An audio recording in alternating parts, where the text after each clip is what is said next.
বাংলাদেশে আর্জেন্টিনার fan follower কোন লেভেলের আছে সেটা তো সবাই জানেন, আর আর্জেন্টিনার ফ্যান ফলোয়ারদের জন্য একটা স্পেশাল ফোন আছে, সেটা হচ্ছে আর্জেন্টিনার সাথে কোলাবোরেশন করে আমাদের দেশীয় ব্র্যান্ড ওয়ালটন নিয়ে এসেছে এবং এইটার নাম হচ্ছে নেক্সট জি N28। বক্স আর বক্সের উপরে ছবিগুলো দেখে হয়তো বা বুঝতেই পারতেছেন যে কাদেরকে টার্গেট করে এই ফোনটা তৈরি করা হয়েছে এবং এই সেই স্মার্টফোনটা, এবং এইটাও কিন্তু দেখতে অনেক বেশি সুন্দর। আর আজকে আমিও ফোনের বক্সের সাথে এবং আর্জেন্টিনার পতাকার সাথে মিলিয়ে হচ্ছে যে শার্ট পরা ট্রাই করছি, আমি জানি না কত দূর হয়েছে।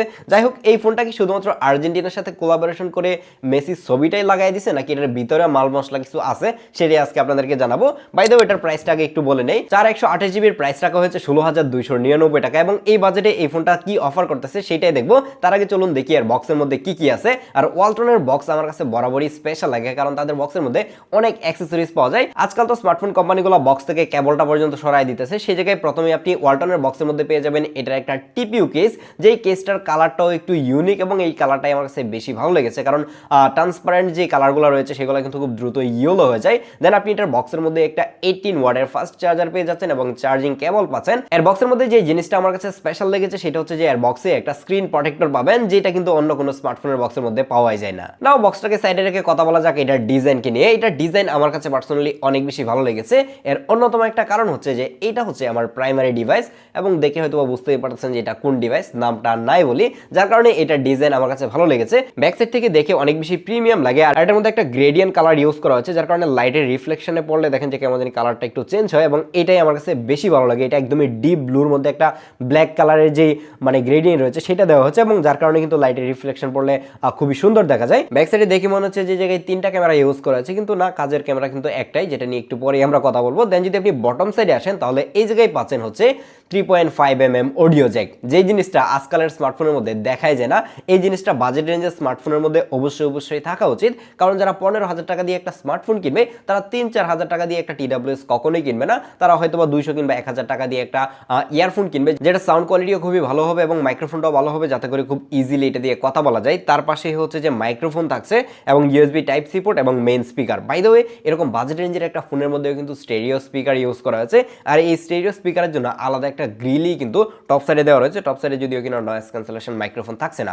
নয়েজ ক্যান্সেলেশন মাইক্রোফোন না থাকলেও এটা দিয়ে আমি আউটডোরে কথা বলে দেখেছি যে খুব ক্লিয়ারলি অপর পাশে কথাগুলো শুনতে পাচ্ছিল। দেন যদি আপনি রাইট সাইডে আসেন তাহলে জায়গায় পাওয়ার বাটন এবং ভলিউম রকার পাচ্ছেন, যেগুলোর পজিশন একদমই ঠিকঠাকই রয়েছে।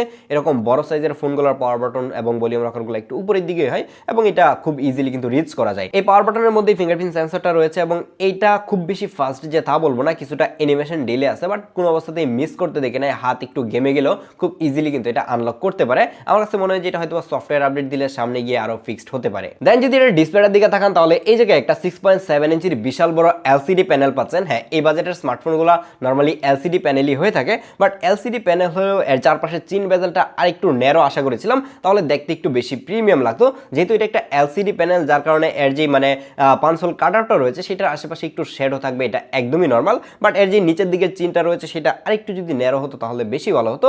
তাছাড়া ওভারঅল এটা একটা LCD প্যানেল হিসেবেও মোটামুটি ভালোই কোয়ালিটিফুল ছিল, খুবই কালারফুল ভিভিড ছিল। এটাকে আউটডোরেও ইউজ করে দেখেছি।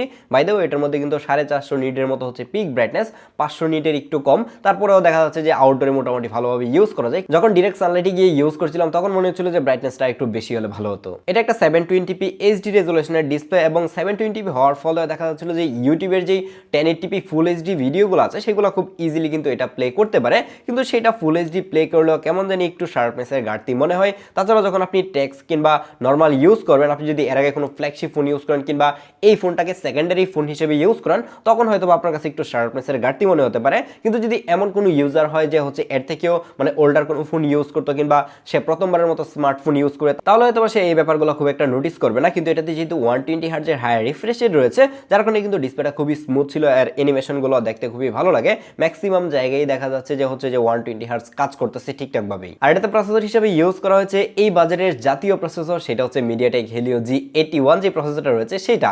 এবং এই প্রসেসরটা কিন্তু এই বাজারের প্রত্যেকটা স্মার্টফোনের মধ্যে আমরা রিসেন্টলি দেখতে পাচ্ছি এবং এটার পারফরমেন্স কিন্তু মোটামুটি ভালোই। আপনি যদি রেগুলার লাইফে ইউজ করেন লাইক ফেসবুক, ইউটিউব, হোয়াটসঅ্যাপ এই টাইপের যে অ্যাপগুলো রয়েছে সেগুলো একদমই বাটার স্মুথলি ইউজ করতে পারবেন। যেহেতু এটাতে 4GB র্যাম ইউজ করা হচ্ছে, যার কারণে অনেকগুলো অ্যাপ যে ইউজ করতে পারবেন ব্যাপারটা এরকম না। দেখা যাচ্ছে যে 2টা কিংবা 3টা অ্যাপ মোটামুটি ইজিলি কিন্তু সে হোল্ড করে ধরে রাখতে পারে। তার থেকে বেশি অ্যাপ যদি আপনি ওপেন করে ফেলেন একই টাইমে, তাহলে দেখবেন যে একদম লাস্টের দিকের অ্যাপগুলোকে কিল করে ফেলতেছিল এবং সেগুলো আবার নতুন করে রিলোড হচ্ছিল, যার কারণে মনে হচ্ছিল যে 4 GB র্যাম না হয়ে যদি একটা 6 GB র্যাম ইউজ করা যেত এটার মধ্যে, তাহলে একটু বেশি ভালো হতো মাল্টিটাস্কিং যারা করতে চায় তাদের জন্য। কিন্তু যদি আপনি চিন্তা করেন যে শখের বসে এই ফোনের মধ্যে গেমিং করবেন, তাহলে 2D টাইপের যে গেমগুলো রয়েছে সেগুলো ইজিলি কিন্তু এটার মধ্যে প্লে করতে পারবেন। বাট পাবজি কিংবা ফ্রি ফায়ারের মতো গেমগুলো খেলতে গেলে প্রচুর ল্যাগ এবং হ্যাং হয়তো বা দেখতে পেতে পারেন, সেগুলো চালানোর সাহস আর এটার মধ্যে আমি করিনি। আর ওয়ালটন কিন্তু বরাবরই তাদের প্রত্যেকটা স্মার্টফোনের মধ্যে ডিডো ওএস ইউজ করে এবং এটা আমার কাছে মোটামুটি ইউজার ফ্রেন্ডলি লাগে, যদিও কিনা টুকটাক বাগ বালুক দেখা যায় এবং এগুলো মাঝে মাঝেই দেখা যাচ্ছে যে ওয়ালটন আপডেট দিয়ে ফিক্সড করে। এবং ওয়ালটনকে আমি একটু রিকোয়েস্ট করবো যে একটু তারা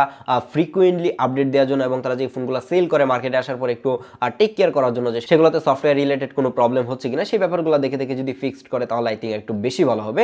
তার থেকে ভালো ব্যাপার হচ্ছে যে এটার মধ্যে আউট অফ দ্য বক্স আমরা অ্যান্ড্রয়েড 16 পাচ্ছি, অনেক স্মার্টফোন তো হচ্ছে এখন out of the box Android 15 আসে, তো যার কারণে ওয়ালটনকে এটার জন্য একটা থ্যাঙ্কস দিতে হয়। এটার ইউআই একদমই স্টক অ্যান্ড্রয়েডের কাছাকাছি ছিল, যার কারণে ইউআই নিয়ে নতুন করে বলার কিছু নাই। এর ব্যাক সাইডে তাকালে মনে হয় যে এই জায়গায় 3টা ক্যামেরা ইউজ করা আছে, কিন্তু না ভাই, এই জায়গায় কাজের ক্যামেরা কিন্তু একটাই 50 মেগাপিক্সেলের মেইন ক্যামেরা ইউজ করা আছে এবং এর নিচের দিকে কি ইউজ করছে আমি নিজেও জানি না, কিন্তু একটা আয়রন ব্লাস্টার আছে যেটা দিয়ে আপনি চাইলে ফ্রিজ, টিভি, এসি, হাবিজাবি রিমোট দিয়ে যা কন্ট্রোল করা যায় সবকিছু কিন্তু আপনি এটা দিয়ে করতে পারবেন। এবং একটা এন্ট্রি লেভেল বাজেটের ফোনের মধ্যে এই ধরনের ফিচার আসলে অ্যাপ্রিশিয়েট করার মতো। এই জায়গায় যে 50 মেগাপিক্সেলের মেইন ক্যামেরাটা ইউজ করা হচ্ছে এটা কিন্তু একটা সোনি সেন্সর, সোনি IMX 855 যে সেন্সরটা রয়েছে সেটা ইউজ করা হচ্ছে এবং এটা দিয়ে মোটামুটি ইউজফুল পিকচার কিন্তু আপনি ক্যাপচার করতে পারবেন। আপনি যদি একটু শক্ত হাতে পিকচার তোলেন তাহলে কিন্তু অনেক সুন্দর আউটপুট বের করে আনা যায়, একদমই ডিরেক্ট সানলাইট কিংবা একদমই প্রপার লাইট কন্ডিশনে যখন আপনি ছবি তুলবেন তখন দেখবেন যে এই ছবিগুলো কিন্তু মোটামুটি ভালোই লাগতেছে। বাট আমি যখন ছবি তুলছিলাম তখন একটু মানে ক্লাউডি ওয়েদার ছিল, ফটোর ডার্কনেসটাকে একটু ব্রাইট করতে গিয়ে দেখা যাচ্ছিল যে হাইলাইটগুলো রয়েছে সেগুলো একটু ওভার এক্সপোজড হয়ে যাচ্ছে কিংবা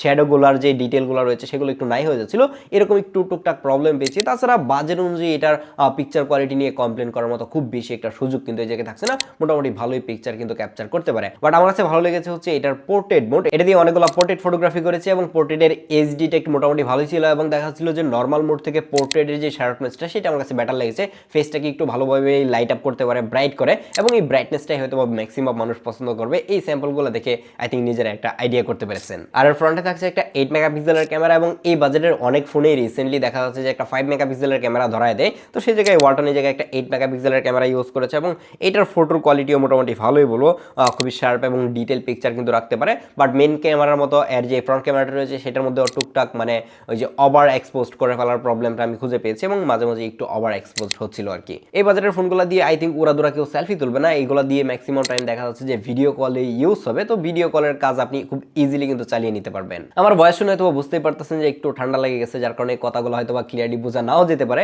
I am extremely sorry for that. যাই হোক, এটার ব্যাটারি ব্যাকআপ নিয়ে একটু কথা বলা যাক, কারণ এই ধরনের বাজেট রেঞ্জের ফোনগুলোর ক্ষেত্রে ব্যাটারি ব্যাকআপ অনেক অনেক বেশি ইম্পর্টেন্ট এবং এইটার মধ্যে তারা বিশাল এক ব্যাটারি ইউজ করছে ভাই, 6000 mAh এর একটা ব্যাটারি এবং এই ব্যাটারি দিয়ে আপনি অলমোস্ট 2 দিন ব্যাটারি ব্যাকআপ পাবেন। এখন আপনি বলতে পারেন যে 6000 mAh দিয়ে তো 2 দিন পাওয়া যায় না, আমি বলবো যে পাওয়া যাওয়ার একটা রিজন রয়েছে, সেটা হচ্ছে যে এইটার মধ্যে যে প্রসেসরটা ইউজ করেছে সেই প্রসেসরটা যে অনেক বেশি পাওয়ারফুল তা কিন্তু না, এটা অনেক বেশি পাওয়ার এফিশিয়েন্ট, যার কারণে কিন্তু লং টাইম আপনি একটা ব্যাটারি ব্যাকআপ পাবেন। এই ফোনগুলো দেখা যাচ্ছে যে ম্যাক্সিমাম টাইম ইউটিউবে ভিডিও দেখার কাজ কিংবা ফেসবুকে স্ক্রলিং এর কাজে ইউজ করা হয়, তো সেক্ষেত্রে এই ধরনের লাইট ওয়েট ইউজ করতে গেলে কিন্তু খুবই ভালো একটা সাপোর্ট কিন্তু আপনি এই জায়গা থেকে পাবেন। এখন ফাইনালি কথা হচ্ছে যে 16,000 টাকা দিয়ে আপনি এই ফোনটা কিনবেন কিনা। আপনি যদি এমন একজন ইউজার হন যার লম্বা সময় ধরে ব্যাটারি ব্যাকআপ দরকার, মোটামুটি ভালো ডিউরেবল একটা ফোন দরকার, ডিজাইনটাও খুবই ইম্পর্টেন্ট, খুবই সুন্দর একটা ডিজাইন হতে হবে, তাহলে ভাই আপনার জন্য এই ফোনটা একদমই সাজেস্ট করার মতো, কারণ আমার কাছে ওভারঅল প্রাইস অনুযায়ী ঠিকঠাকই মনে হয়েছে। কিন্তু কিছু জায়গায় একটু কমপ্লেন করতেই হয়, যেমন হচ্ছে এটা ডিসপ্লে চারপাশে চিন বেদালটা যদি আরেকটু ন্যারো করা যেত